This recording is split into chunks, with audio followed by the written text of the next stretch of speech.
Now on 12, a man is now in custody after a 9-year-old boy is struck by a car and pinned underneath. We have the latest details on that child's condition. Plus, police confirming another anti-Semitic attack, this time on a Jewish mom who was with her kid. This adding to a number of recent attacks on the Jewish community. And today's weather conditions are going to be improving by this evening, but we gotta get through some unsettled weather to start. We'll talk more about the forecast coming up. And we have a full report on the roads and the rails as you head out the door for your Friday morning commute. And yesterday marked the start of Kwanzaa. We'll show you how members of our borough celebrated as NEWS12 Brooklyn starts right now.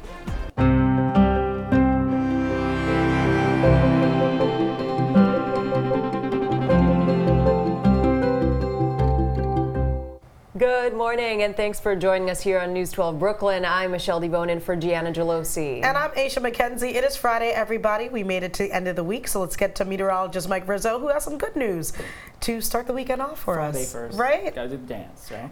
This week was short because of the holiday, of course, Yeah. but feels good to end it on a warm note. Well, we do have another holiday this weekend. It's your birthday, Aisha. It sure is. That's what's up. Hey. All right, everybody, let's get into our moodcast. We're going to see temperatures warm well into the 50s today, probably around 53, 52 degrees or so. We do have a sleepy start to our day. Not too bad, but temperatures aren't too bad either going into tonight, where conditions are going to be much better than this morning. So let's take a look outside here in Canarsie with a lot of clouds. A damp start to the day has to deal with the increased humidity level that's across our area. That humidity is pretty juicy out there, and that has to come from that southwest wind. A little unseasonable for this time of year. Temperature-wise, at Flatbush at 44 degrees, at 43 over toward Williamsburg and Greenpoint. We're seeing temperatures across the 5 boroughs even closer to 50 if you're going into Manhattan, so a touch warmer there. Not so noticeable just yet, but you'll notice it's much, much better than days past. South wind 5 to 10 miles per hour, sprinkles over central Pennsylvania, moving over the hills. It'll eventually get over here as we head toward well, not tonight,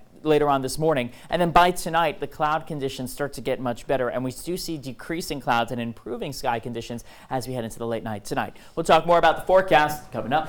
All right, Mike, we'll see you in a few minutes. Well, police have a man in custody as they investigate a car accident involving a 9-year-old boy. NEWS12 Brooklyn reporter Phil Tate tells us more from Flatbush this morning. Phil. Police tell us suspicion for driving while intoxicated is why the 32-year-old driver who stayed on the scene is in police custody as charges are pending now as police continue to investigate the accident that just happened before 1 a.m. They tell us this all happened on East 23rd Street and Avenue D. Police say the young boy ran into the street when he was hit by a 2012 sedan that was driving down Avenue D, leaving him pinned underneath. When police arrived at the scene, they were able to rescue him from underneath the car. Now the 9-year-old was taken to Maimonides Hospital. Now the 9-year-old is listed in critical but stable condition. We will continue to keep you updated with the very latest. In Flatbush, Phil Tate, NEWS12. All right, Phil, thanks for that update. Well, we're also learning about another pedestrian car accident where sadly that victim did not survive. This happening a day after Christmas near the intersection of 116th Street and St. Nicholas Avenue in Harlem. We're told 58-year-old Paul Cedris from Brooklyn was just laying in the middle of the road when an 81-year-old driver in a 2008 Saturn ran him over. We're told the driver remained on the scene and the incident is still under investigation. All right, we're turning out to crime news. Police have released these images of the men they say allegedly robbed and sodomized a 59-year-old man near the corner of Pennsylvania Avenue and Cozine Avenue. We're told this incident happened Monday. The attackers took $100 from the victim before running off, and the victim was taken to Brookdale Hospital where he remains in serious condition. And to a disturbing scene in Gravesend after a woman allegedly stabbed her own mother in the back. We're told it happened just before 12:30 yesterday afternoon inside an apartment on 2250 East 4th Street. Police say the 61-year-old woman was taken to the hospital for evaluation but appears to be okay.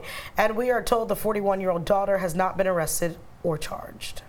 Police are also looking for this group. They're accused of robbing a Rite Aid on Mermaid Ave in Seagate back on December 8th. Police say the woman and the group also sprayed 2 workers with some kind of chemical before they took off with $40 worth of candy.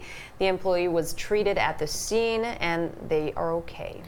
And police do need your help identifying these two men right here you see on your screen in connection to another robbery, this one happening at Flushing Avenue subway station.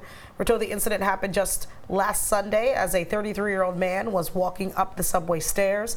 Cops say two men then hit the man in the head with an unknown object, causing him to feel lightheaded. The attackers then took the victim's cell phone before taking off.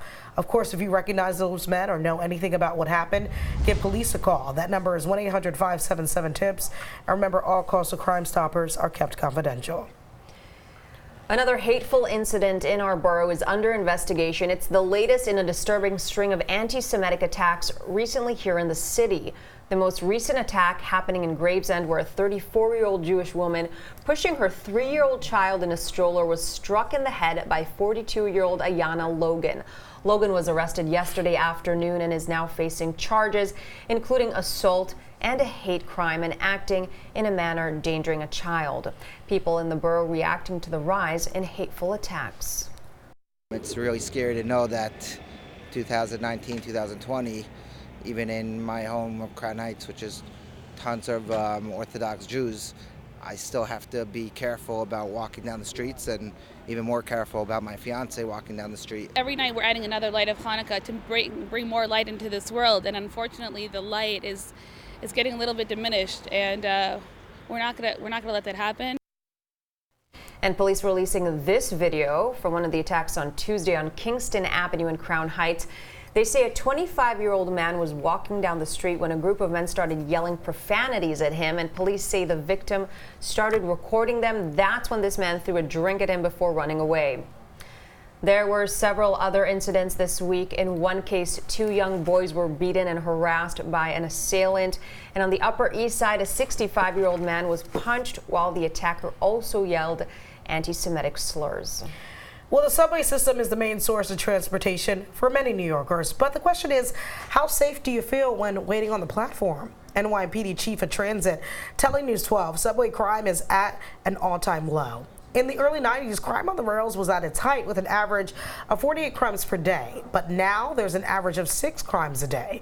And Chief Edward Delatorre telling us their new system where they put officers on each subway line to monitor and deter crime is helping. But the chief advises commuters to stay alert and be aware on the rails. And speaking of the roads and the rails, what's happening out there, Alexa? Hi, good morning, ladies. We're taking a look at some delays on the 6 train going southbound, and you're also going to see some delays on the F train after there was that stop this morning in the reroute. They're still experiencing some delays after that. Looking over at the whole borough, not too many problems this morning. There is an accident which is causing delays on the Van Wyck North. That's over in Jamaica, so do be aware of that. Let's take a look at some of the drive times this morning. The Belt Parkway westbound from Pennsylvania Avenue to Knapp Street, that's only going to take you about 6 minutes. Belt Parkway from the Belt Parkway to the Verrazano Bridge, only going to take you about 2 this morning. This morning, alternate side parking rules are in effect, so hop out there and move your car. Ladies, back to you. All right, thanks, Alexa. And there's a new proposal to bring a high-speed rail to New York. It's part of Governor Cuomo's 2020 State of the State agenda. The rail would run along the Empire Corridor. That's from the city up to Buffalo, and Cuomo plans to bring in outside experts who will recommend a plan for a faster, greener, and more reliable rail in New York. And yesterday, the governor vetoed a bill to allow electric scooters and bikes statewide. He claims the bill didn't include enough safety measures. E-scooter manufacturer Lime and environmental advocates and municipal supporters have argued the bill fits into New York's push to address climate change. And the governor tweeting about this decision saying, quote, "There's no need for us to choose between legalizing e-bikes and safety, and I will propose a bill that does both on January 8th. And an East New York NYCHA tenant injured when the ceiling in his apartment came crashing down. Emmett Mizil says he's lived at Fiorentino Plaza his whole life and feels insulted by NYCHA for its slow response to a growing issue. The East New York resident noticed a leak on December 7th and put a work order in, but it took 2 weeks before a maintenance worker even looked at it. Then this past Sunday, the ceiling fell on him as he was sleeping. He even had to go to the hospital for his injuries. You know, hit me in the head, back, everything. Just the whole ceiling comes down. And I'm like, this could have been avoided. And it could have been a lot worse than it was. The Housing Authority tells us he'll be getting keys to a temporary apartment nearby. NYCHA tells Ms. Ole will make repairs once he moves all his personal items. Well, the holidays may be winding down, but the shopping season is still in full swing. Lots of people already heading out to make exchanges and returns. According to the Better Business Bureau, stores aren't legally required to accept refunds or exchanges unless the item was damaged. They say return policies can also change during the holidays, so you gotta always double check with the seller to see if they offer cash refunds or store credit. And when it comes to returning a gift without hurting someone's feelings, well, that's a problem you have to deal with. Good luck. A crossing guard in Crown Heights is impacting the community by simply putting a smile on people's faces. Flora Wilson has worked at the intersection of Albany Ave and Crown Street for the past 5 years, and in that time, she's become a beloved part of the community, an inseparable part of the community. People who cross at the intersection say she always has the best attitude, saying good morning to everyone and giving children compliments as they start their day. Neighbors are appreciative for the positivity she brings to the people in the area. She's really amazing. Yeah. Shout out to Flora. Incredible woman. All right, checking in with Mike. We went from 37 to 49. Yeah, That's yesterday beautiful. it was really And cold. Yeah, I know, right? But hey, I like this. It's warmer. It feels nice. 37 was yesterday's temperature at around this time. Today we have 49 degrees, and it's a temperature difference of about 10 to 11 degrees here in the borough. Across the city as a whole, it's a temperature difference between 10 and 13 compared to yesterday's temperature at this time versus today. So yeah, we're warmer. It feels nicer. We have our front off to the west sending rain showers into the middle of Pennsylvania. No snow, just rain, and a couple of sprinkles arrive early today. So probably for the first half of today, we're going to see a couple of sprinkles move through. It'll be mild overall as we head into the afternoon, and then we'll finally see improving conditions tonight. We'll talk more about it coming up. You're watching News 12 Brooklyn. Local news, local weather, local traffic, local matters.